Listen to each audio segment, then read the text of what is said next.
ত্রিপুরা জুড়ে শুরু হয়েছে ঐতিহ্যবাহী এবং কঠোর নিয়ম নিষ্ঠার কের পুজো। রাজ্য দেশবাসীর শান্তি, সমৃদ্ধি এবং মহামারী ও প্রাকৃতিক দুর্যোগ থেকে সুরক্ষার কামনায় সোমবার রাত থেকে শুরু হয়েছে 2.5 দিন ব্যাপী এই তান্ত্রিক ও সাংস্কৃতিক উৎসব। মঙ্গলবার রাজবাড়ী প্রাঙ্গণে রাজকীয় মর্যাদায় অনুষ্ঠিত হয় পুজোর মূল ধর্মীয় আচার অনুষ্ঠান। দেখাবো সেই পুজোর কিছু ঝলক, দেখুন। কোনো প্রতীকী প্রতিমা নয়, একটি বড় সবুজ বাঁশকে বিশেষ নিয়মে বাঁকিয়ে বা আকৃতি দিয়ে তৈরি করা হয় দেবতা কের রূপে। এই বাঁশের প্রতীকী কাঠামোই বাস্তু ও এলাকার সুরক্ষাকর্তা হিসেবে পুজো করা হয়।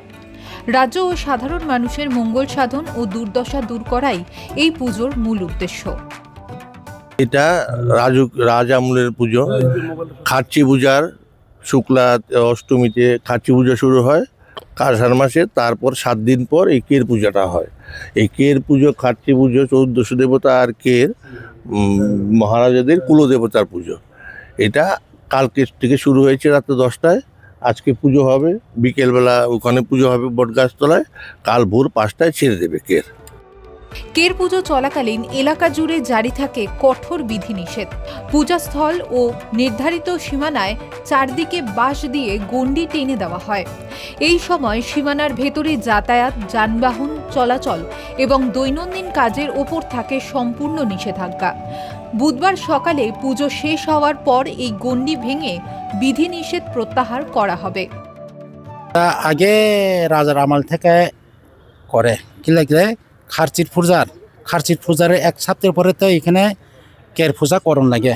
কি লাগে করণ লাগে, এইখানটা আগের পূর্বপুরুষ থেকে মহারাজ আছে, মহারাজের নামে এখানে তো কের পূজা করে। তা সবাই জন্য ভালো থাকতে, সবাই মঙ্গল থাকুন লাগে। তো সবাই তো এরকমতে ত্রিপুরা রাজ্যতে সবাই সুখী শান্তি থাকুন লাগে তো পূজা করে।